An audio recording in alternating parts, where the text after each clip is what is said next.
Well, I'm excited to be kicking off this new series, responding without reacting. And it just feels like the number of mean people right now living in our world is exponentially increasing. And do you feel that? Do you sense that? I mean, one of the places that, well, you just see all the mean people, right in front of you is on social media. I don't spend a lot of time there, but I tell you, every time I scroll through, I'm just like, there's just a lot of mean people. And I think it's a breeding ground for mean people because they can be mean behind a screen. They can be mean behind their computer, behind their phone. They can say whatever they want. And, well, what are you going to say to them, right? Like, it's just that space. Well, years ago, there's a late night talk show host that started this this segment where he had famous people, actors, actresses, sports figures, literally read mean tweets that people had tweeted about themselves. Now, the vast majority of them I couldn't share with you, but I found a few that I thought were just absolutely hilarious. The first one, if you hate Tom Brady, you will enjoy this one. Can we be real for a moment? Is there really anyone you'd rather see dropped in a vat of rendered bacon fat than Tom Brady? Like, where do you come to in your point of life where you just go, I'm going to sit down, I'm going to write this and tweet and tag Tom Brady? Or probably one of the nicest guys in the sports world, Tim Tebow. This person said, Tim Tebow is not cute, sexy, or hot. He ugly. Sorry about it. I don't think the apology is appropriate. I mean, you wrote some, pretty mean things. Or if you're a fan of Harry Potter, this person wrote about Daniel Radcliffe as one of God's most unattractive creations since the aardvark. Mean. And then probably for me, my personal favorite, I laugh every time I read it, is, Shaquille O'Neal, more like Shaquille hasn't missed a meal. Now, they're funny, unless they're about you, right? It's an interesting segment where these people are reading, really, and these are the tame ones, reading these just horrid tweets about them. And for all of us, we've been on the end of a mean person just being mean. So the question that we're going to be circling around throughout this entire series is this question: how do I respond without reacting? And those are two vastly different, approaches to a mean person. And one of the things that I want to do to help is, help you prepare and plan so when a mean person crashes into your world, or maybe you stumble into a mean person, you actually are prepared, emotionally prepared and mentally prepared on what to do and have a plan. Because if you're not prepared and you don't have a plan, you will just react. Now, I'm sure you're familiar with, the golden rule. Do unto others as you would have others do unto you. Pretty famous statement. Actually, you can read it in Matthew chapter 7, verse 12. These are words from Jesus himself. And what's interesting about the golden rule is over the course of time in different cultures and in different faith structures, there's other versions, not just like this, but similar to this, around their version of a golden rule. And it's something that maybe you never knew came from the Bible or came from Jesus, but again, I'm sure you've heard it, and I'm sure you said it. And the thing about the golden rule is we love the golden rule, don't we? We're like, yeah, that's true. Yeah, that's great. Yeah, we should live by that. Here at TCC, we use the phrase love first a lot, and love first is a simple way of saying the golden rule. And so we love to embody the golden rule until a mean person crashes into us, until we trip into a mean person, until we have a mean person encounter. And then all of a sudden, and I'm sure I'm not the only one, the golden rule becomes the goldish rule. It's kind of golden, kind of. It looks like real gold on the surface. And all of a sudden, we just start to, self-edit the golden rule. Have you ever thought or said it somewhat like this? Do unto others as they have done unto you. You see, maybe you never realized that you turned the golden rule into a goldish rule, but it's so easy to do.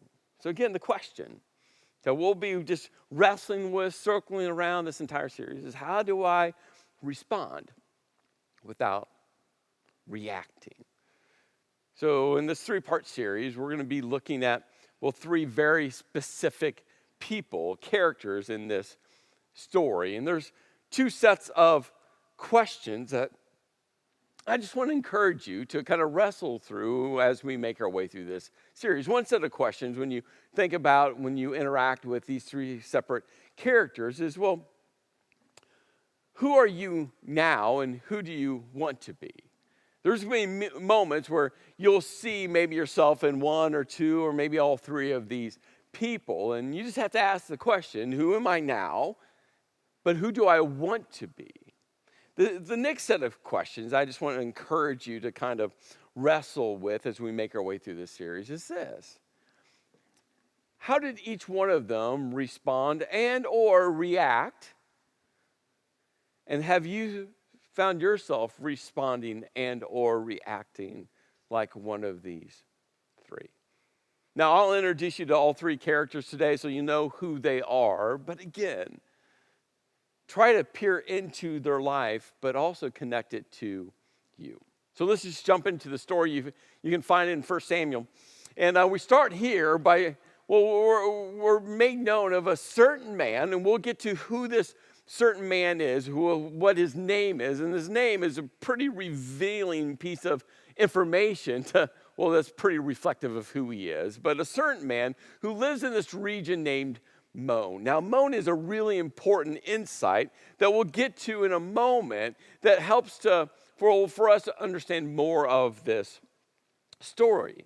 And the author, before giving us the name of this certain man, he wants to give some insights to start to build a framework around him so we kind of understand what's really happening in the story. And so we're told that this certain man had property there in Carmel. Carmel and Moan were kind of in this, they were all this kind of connected together, and he was very wealthy. And with wealth came power, with wealth came influence, with wealth, you could kind of do whatever you wanted to do. And he was very wealthy. And we discover that his wealth came from, he had 1,000 goats and 3,000 sheep, which he was shearing in Carmel.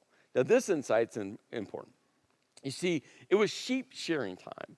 Twice a year, they would shear their sheep in the spring and in the fall. And the rhythm as a shepherd, especially when someone has this many sheep, this is hard work. If you had one sheep or two, that's one thing. But he had 3,000 sheep. That's a lot, plus the goats. You would work tirelessly. You'd wake up early in the morning, long days, very little sleep at night. You would be outside, braving the elements of the storms and the thunder and the rain and the lightning. Late at night, you'd have to have someone or someone's watching over to make sure the wolves wouldn't come in or thieves wouldn't come in. You're trying to protect the sheep. For 6 months. Hard work. But sheep shearing time, this was the time of celebration. This was a time of festivities. This was a time where you could take a deep breath and go, we've worked hard, but now it's payday. Because that was sheep shearing time, is when you got paid. And so this very wealthy man with a very large herd was shearing his sheep, and they were having a massive celebration. Why? It's payday. And we're told that this certain man was named Nabal. and his wife's name was Abigail. And so we get introduced to two of the three characters in this story. Now, the name Nabal simply means fool, which is very, very reflective of who he was, and that will be made very clear as we make our way through the story. And Abigail's name was My Father is Joy. What a beautiful name. And the author tells us that Abigail was intelligent and beautiful. But her husband, Nabal, he was surly and mean. Do you know a mean person? Sure you do. Do you find yourself walking throughout the grocery store, and as you make your way to the checkout line, you scan because you know there's one person that works and you do not want to get into her line? And when you see him working, you'll find any other line, no matter how long you have to wait. Why? Because that person is mean. Do you find yourself not going to a restaurant because there's a mean server? Hey, parents, are you dealing with a kid at school and the kid is just mean? You're trying to lead through it and you connect with that child's mom, that child's dad, and all of a sudden you realize, oh, that child's mean because mom is mean and dad is mean. Do you have a mean coach? Have you ever had a mean coach?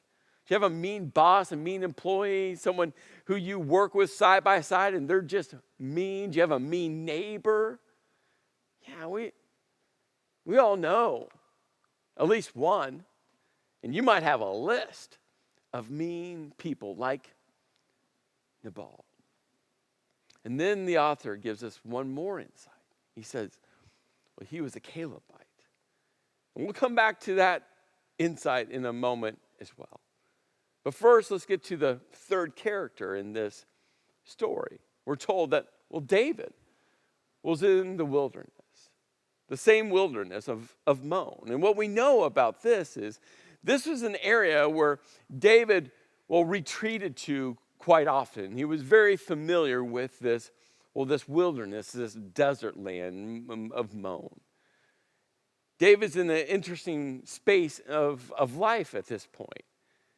You see, David had gone from a shepherd boy to, killing Goliath, to leading King Saul's army.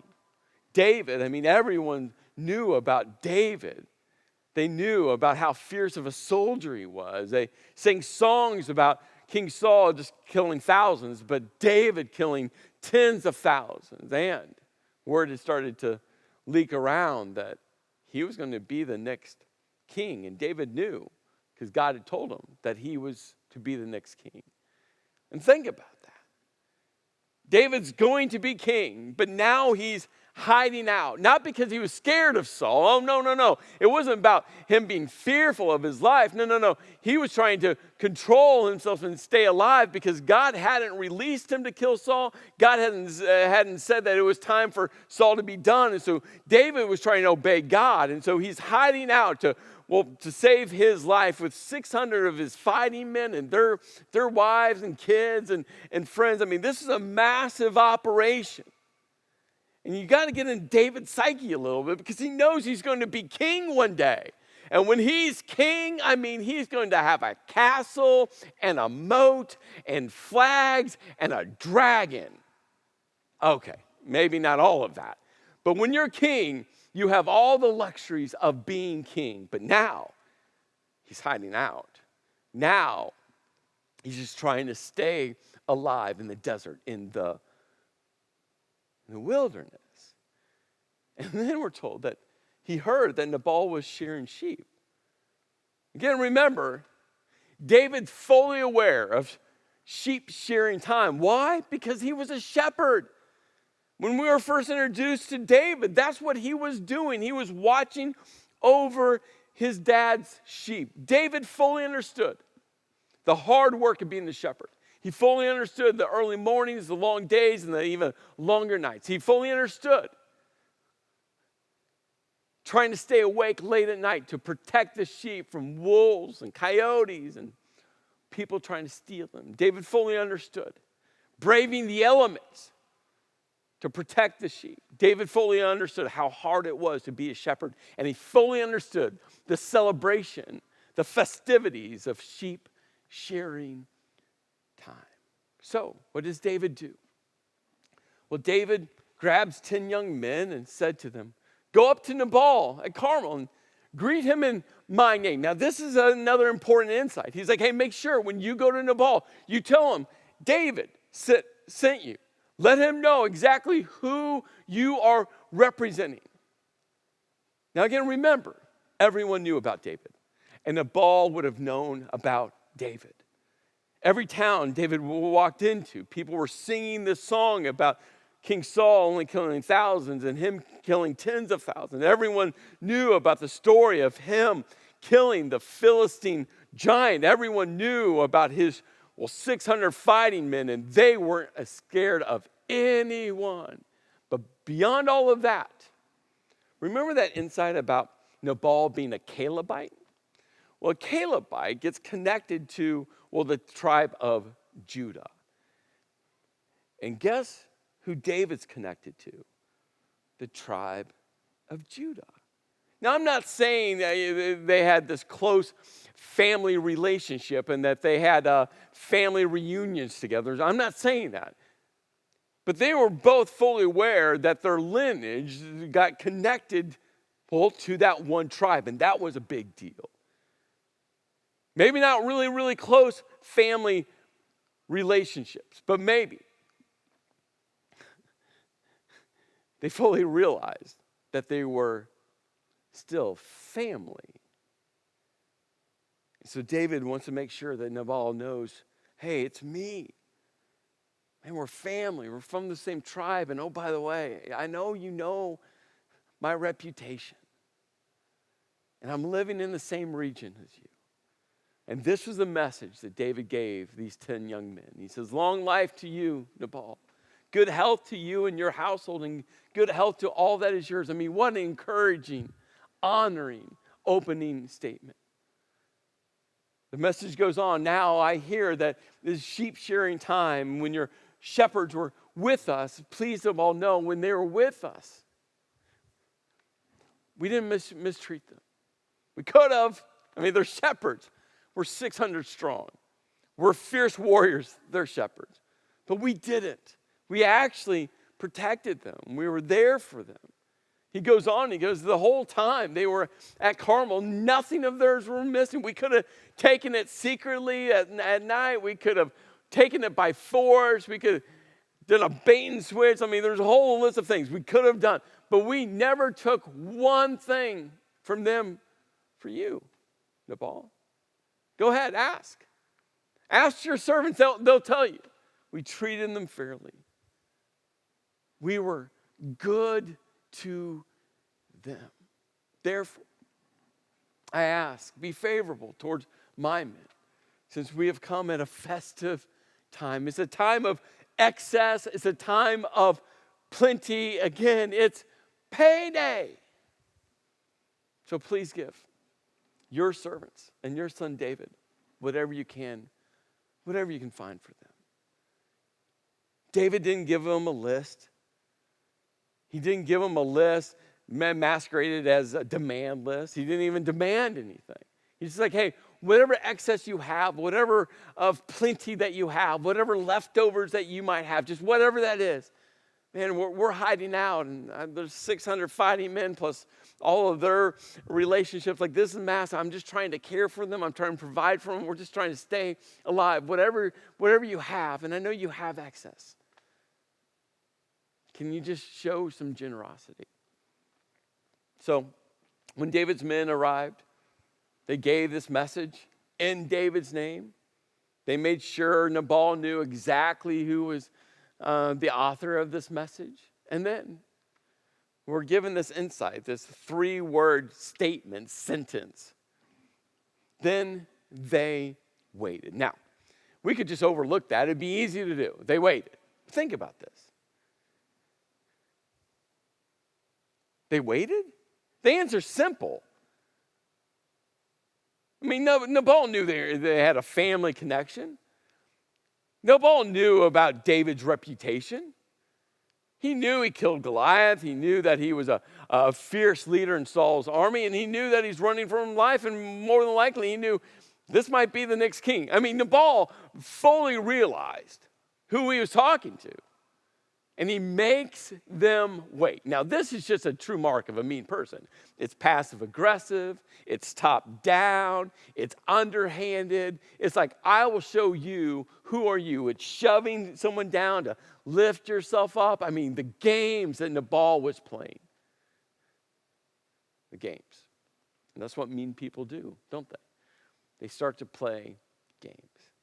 And finally, after some time, Nabal answered. He says, who is this David? I mean, can you just feel it?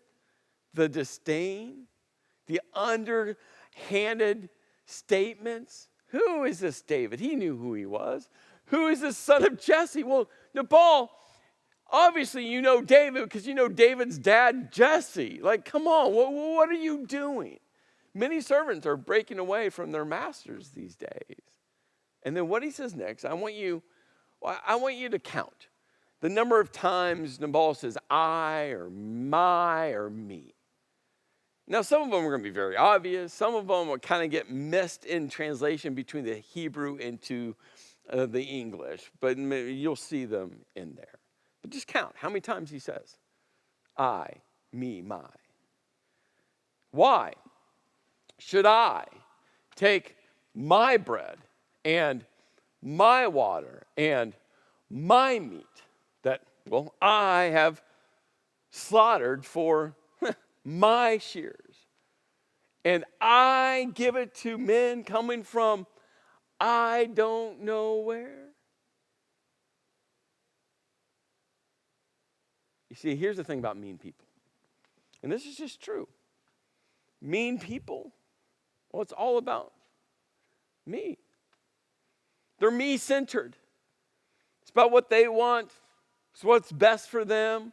It's about what makes them feel good. It's about how they want to reply, right? Mean people, their whole world just circles, just orbs around themselves. And let's just be honest. All of us can be me-centered, can't we? Several nights ago, it was late at night. I got a call from my wife. She was working late. She had worked a long day. And she called me and she said, hey, can you meet me at the auto body shop, the car repair shop? I'm like, it's 9:30 at night. Well, what I knew was the plan was for her to wake up at 5:30 the next morning because we're trying to juggle cars and both of our girls are working and our jobs. Like, we're trying to juggle all of this. So she was going to have to wake up at 5:30 because one of our girls were going to work at 6 a.m. to try to drop off a car, to drop off a girl so that we can get everything juggled. So she was going to have to do that early. And also she thought, well, if we could do it at 9:30 at night, then guess what? She doesn't have to get up at 5:30. But I'm sitting on the couch. I'm exhausted from a long day. I'm almost ready to walk upstairs and go to bed. And 9:30, she wants me to get dressed again, to get in my car, to drive to pick her up. It's real. It's just real. And then I'm sitting on the couch going, Chris, how me-centered is that? Like, shut up. Get dressed. Go help serve her so she doesn't have to wake up at 5:30 a.m. the next morning. It's amazing how quickly we all, if we're not careful, if we're not intentional, become me-centered. And a mark of a mean person, it's always about me. A mark of a mean person, it's always about them, isn't it? So David's men, they turn around. They went back. They arrived. They reported every word that Nabal said. I'm sure they embellished a little bit of the story, but it wasn't hard to do because Nabal, he's a complete fool. How do you think David responded? Now, I might date myself a little bit, but do you remember the Choose Your Own Adventure books? I love these books. I always try to beat the book. I mean, I'd come to a page where you start reading the story and you come to a page and they'd give you 2 or 3 options with page numbers. And I would stick a finger in one page. I'd go to all 3 options and I'd stick fingers in there. And then I would have more fingers in there as a story splinter on because I wanted to beat the book. I wanted to win. And that might just be an insight into my psyche. But just think if this is a choose your own adventure, what do you think David's going to do? Option one, David could have responded by saying, no worries, we'll order a pizza. Like, we'll find food some other way. That's one option. Option two, David could have said, let's try again. Here's a new message. Go back to Nabal. Maybe he's having a bad day. Go back with maybe a really short, condensed list so he can kind of understand what we're asking for. Just go back and try again. Or option three, kill them all. How do you think David responded? David looks at his men. He goes, each of you, strap on your sword. That's a universal line to say, kill them all. And out of his 600 fighting men, he grabbed 400. And with swords strapped to their sides, they set out to kill them all. Now, we're going to pause there in the story, and we'll pick up there in part 2. But I know what you're thinking. It was a complete overreaction, wasn't it? Complete overreaction. He asked for food, whatever supplies he could get. Nabal said no. Yeah, he was condescending, and he talked down on him. He played some mental games and all of that. That's true. He asked for food. He was told no. And David's response was, I'm just going to kill them all. But here's the thing, and this is true for all of us. Overreaction produces destructive actions, doesn't it? Overreaction always produces destructive actions. I think about the 400 men. Some of them, would lose their lives, which means if they're married, they would leave a wife without a husband. And if they had kids, they would, leave kids without a father. Like the destructive actions from going to war is pretty significant. David asked for food, and now he's going to war. But that happens with us, doesn't it? Our overreaction to a mean person always produces destructive actions. And here's the thing about the word overreaction. Buried in overreaction is the word react. And the question that we're circling around this series is, right, how do you respond without reacting? Because when you react, you will always overreact. Those two just go together. Reacting fuels overreacting. Once you start reacting to a mean person, you will overreact. You know that. You think about that text message you sent, that statement you launched, that DM you slid into and said, and you told that person what you thought, that eye roll, that stare down, you know. Once you're reacting, you will overreact. And maybe you're thinking to yourself, yeah, but Chris, what do you want me to do with a mean person? Should I just let them be mean? Should I just let them just walk all over me? Should I just let them say whatever they want? I mean, maybe that's your issue with the church or Christians. They're just so passive and they just let people treat them like dirt. I'm not going to allow anyone to treat me like dirt. Here's the thing. Buried in the word react is the word act. That's respond. How do you respond? How do you act without reacting? So across this 3-part series, there's going to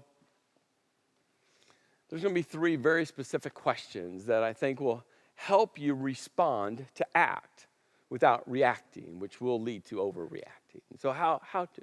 So question number 1 is this. When a mean person escalates, how will I de-escalate? That's the question you got to start with. We'll get to question 2 in part 2 and question 3 in part 3. But just for the time we have right now, the question that you got to start with is how will I de-escalate? Because mean people will always try to escalate the situation, won't they? So what do you have to have? Well, you have to have a de-escalation plan. You have to. And this is just a bonus insight, which is just true. Retaliation leads to escalation. It just does. If you retaliate, no matter what that retaliation looks like, it will escalate the whole situation, no matter what. So, 2 steps in your de-escalation plan. Step 1 is this. You got to pause. You just got to pause and ask yourself this question. How will I temporarily remove myself from the situation? Parents, been a parent, grandparents, if you have kids, you know this. You put kids in timeout, right? You give them a timeout, allow them to calm down. Hey, adults, that's what pause means. Put yourself in timeout. I don't know, that doesn't sound real good, so just pause. That sounds better. Give yourself 24 hours. Go to the gym, jump on your bike, go for a run, hit some golf balls. I don't know, saw a log, like whatever you need to do. But at least give yourself 24 hours, possibly 48, or maybe longer. But put yourself in timeout, pause, and just temporarily remove yourself. Allow those emotions to die. Allow all that rage and anger and frustration just to start to dissipate. Because if you do, you won't act like a fool like Nabal. And as you put yourself in timeout, as you pause, will help you gain some perspective. You see, the real question you ask yourself is, what story do I want to tell? Or better yet, what story do I want my kids to tell about me? Or better yet, what story do I want other people to say about how I deal with mean people? Because someone's going to tell a story. Just like we're sharing a story about Nabal and Abigail and David. What story do you want people to tell about you? So, you got to get a de-escalation plan. Maybe it looks different than this. Maybe this is what it is. Whatever you do, pause, put yourself in timeout, and gain some perspective. In part 2, we'll pick up in the story where we left off, and we'll get to question number 2. Let me pray. Lord, I just pray. As we deal with what seems like more and more mean people around us, that, Lord, we respond in a way that honors you. So, Lord, I pray that we just won't listen to these words, but we will start to implement them in our lives, that we will have a de-escalation plan. Because, Lord, that's what honors you. In your name I pray. Amen.